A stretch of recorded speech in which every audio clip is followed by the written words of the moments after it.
एक ऐसे देवता जो ना कभी बूढ़े हुए और ना कभी मरे और आज भी इस धरती पर अदृश्य रूप से घूम रहे हैं। जी हाँ, मैं बात कर रहा हूँ श्री हनुमान जी की। पूरी लंका जल गई, रामायण खत्म हो चुकी है, लेकिन बजरंगबली भगवान आज भी गुप्त रूप में अपने भक्तों की रक्षा कर रहे हैं। त्रेता युग में श्री हनुमान जी ने भगवान राम के समस्त कार्य किए। जब लक्ष्मण मूर्छित हो गए थे तो संजीवनी बूटी हनुमान जी ही लेकर आए थे। माता जानकी की खोज में सबसे पहले हनुमान जी ही गए हुए थे। वो बजरंग बली ही थे जिन्होंने लंका दहन और रावण के वध में अपना पूर्ण सहयोग भगवान श्री राम का किया हुआ था। इसी से खुश होकर के श्री राम जी ने उनको इस कलयुग के अंत तक अमर रहने का वरदान दिया हुआ था। ऐसा कहा जाता है कि जहाँ पर भगवान श्री राम की पूजा होती है वहाँ पर हनुमान जी भले ही एक पल के लिए ही सही, लेकिन वहाँ पर पहुँचते अवश्य हैं। द्वापर युग में भी जब भीम पुष्प को लेने के लिए गंधमादन पर्वत की ओर जा रहे थे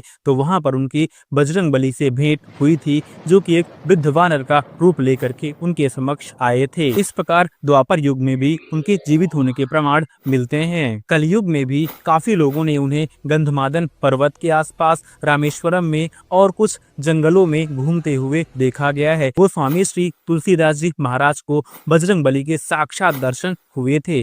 1575 ईस्वी में जब अकबर ने उन्हें अपने कैद खाने में कैद कर लिया था, ऐसा माना जाता है कि 40 बंदरों की फौज वहां पर गई और सम्राट अकबर के पूरे राजमहल में तहस नहस मचा दिया।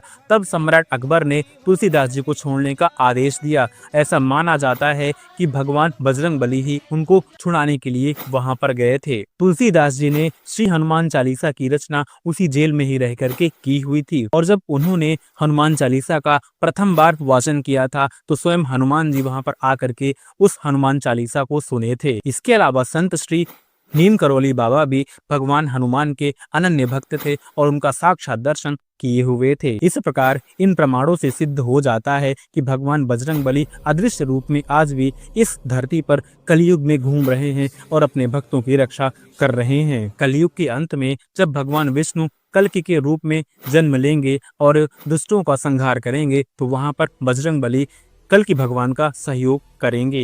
इस प्रकार यह सिद्ध हो जाता है कि भगवान बजरंगबली हमारे आसपास ही मौजूद रहते हैं। वैसे आपको इस संबंध में क्या लगता है? कमेंट में अपना जवाब जरूर लिखें।